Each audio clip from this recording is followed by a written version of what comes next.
नमस्कार मैत्रिणींनो, माझ्या चॅनलमध्ये तुमचे खूप खूप स्वागत आहे। तर आजकाल बऱ्याच जणांचे हेअरफॉल होतात आणि पांढरे केस होतात, पुन्हा डॅमेज केस होतात। त्यासाठी मी काही घरगुती उपाय घेऊन आले आहे। तुम्ही व्हिडिओ शेवटपर्यंत नक्की पहा। केस खूप चमकदार, मऊ आणि केमिकलयुक्त मी तुम्हाला एक मेहंदी डाय बनवून दाखवणार आहे। व्हिडिओ शेवटपर्यंत नक्की पहा। आणि ही अशी डाय आहे खूप नॅचरल आणि मस्त। तर इथे मी 2 बटाटे आणि 2 लिंब घेतलेले आहेत। तर आपण इथे बटाटा छान असा किसून घ्यायचा आहे। तर आजकाल बऱ्याच जणांना केसांचा खूप प्रॉब्लेम झालेला आहे। आपण केमिकल चे शॅम्पू वगैरे वापरतो, त्यामुळे सुद्धा आपले केस डॅमेज होतात आणि केस पांढरे व्हायला सुरुवात होते आणि केस हेअरफॉलसुद्धा खूप होतो। तर तुम्ही माझे हेअर बघितलेच असाल, किती काळे आणि मस्त आहे, लॉंग आणि हेल्दी आहेत, स्ट्रॉंग आहेत। जर तुम्हाला तसेच केस हवे आहेत तर तुम्ही नक्की माझ्या रेमेडीज बघत जा आणि आवडल्यास नक्की चॅनलला सबस्क्राईब करून जावा। तर इथे आपण बटाटा घेतलेला छान खिसून घ्यायचा आहे बारीक। त्या दोन्ही पण बटाटे, माझ्या हेअरची लेंथ खूप असल्यामुळे मी हे बटाटे 2 घेतलेले आहे। जर तुमच्या हेअरची लेंथ कमी असेल तर तुम्ही एकच बटाटा घेऊ शकता। तर मी इथे 2 बटाटे असे छानपैकी किसून घेतलेले आहेत, तुम्ही पाहू शकता। आणि त्यानंतर आपण बटाटा खिसून घेतल्यानंतर टोमॅटोचा पण रस करून घ्यायचा आहे। तर तुम्हाला जर वाटत असेल आपले पण हेअर हेल्दी व्हावेत तर त्यासाठी तुम्ही ही रेमेडीज नक्कीच करून पहा। इथे बटाटा खिसणं झालेला आहे, तुमच्याकडे पण अशी खिसणी असेल तर नक्की खिसायचं आहे। बटाटा पण खूप पौष्टिक असतो, तो आपल्या हेअरला मुळापासून मजबूत करतो आणि लिंबामध्ये अँटीऑक्सिडंट असते, त्याच्यामुळे आपले कोंडा वगैरे होत नाही आणि हेअर पण डॅमेज होत नाही, त्यामुळे लिंबू पण खूप उपयुक्त आहे। आता मी इथे हे काळे भांडे घेतले, काळे कढई घ्यायची आहे। तुमच्याकडे काळी कढई असेल तर काळी कढई घ्या, माझ्याकडे काळी कढई नव्हती त्यामुळे मी हे घेतलेले आहे।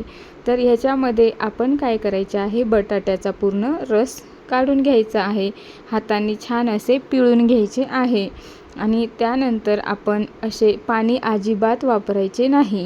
हे असे पिळून घेतल्यानंतर सगळे मी छानपैकी असे पिळून घेतलेले आहे, त्याच्यात अजिबात बटाट्याची साल पडू द्यायची नाही। त्यानंतर आपण काय केले आहे, इथे लिंबू पिळलेले आहे। आता तुम्हाला किती लिंबू पाहिजे ते तुमच्या हेअरच्या लेंथनुसार बघा।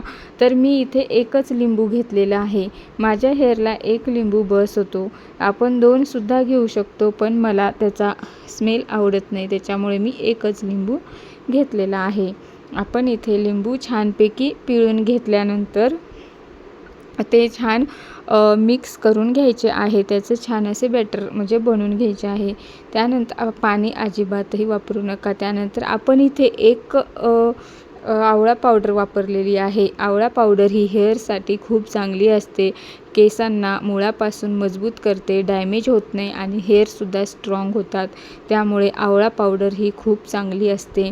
आवळा पावडरने हेअर वॉश केल्यानंतर आपले हेअर मुळापासून दाट व्हायला सुरुवात होती आणि बेबी हेअर यायलासुद्धा सुरुवात होती, त्यामुळे आवळा पावडरसुद्धा लावणे केसांसाठी खूप चांगले असते। इथे मी छान असे मिक्स करून घेतलेले आहे। इथे आपण बटाट्याचा रस काढलेला होता आणि लिंबाचा सुद्धा रस काढलेला होता, त्याच्यामध्ये आवळा पावडर टाकून ते बॅटर असे बनवून घेतलेले आहे।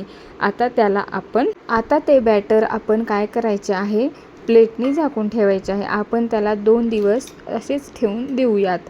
त्यानंतर 2 दिवसानंतर मी असे ओपन करून पाहिले तर पाहू शकता तुम्ही त्याचा कलर किती चेंज झालेला आहे। आता 2 दिवस जर आपण असेच ठेवले तर ते बॅटर पूर्ण ब्लॅक होते। आणि त्यानंतर असा ब्रश घेतला आणि तुम्ही पाहू शकता ब्रशला सुद्धा ते चिपकत आहे, ब्लॅक होत आहे। जर तुम्ही ही मेहंदी केसांना लावली तर तुम्हाला 1 महिना पाहायचे काम नाही, असे आपण 15 दिवसाला मेहंदी लावतो। तर हे तुम्ही लावले तर आपल्याला 1 महिना मेहंदी लावायचे काम पडणार नाही आणि केस मस्त नॅचरली ब्लॅक होतील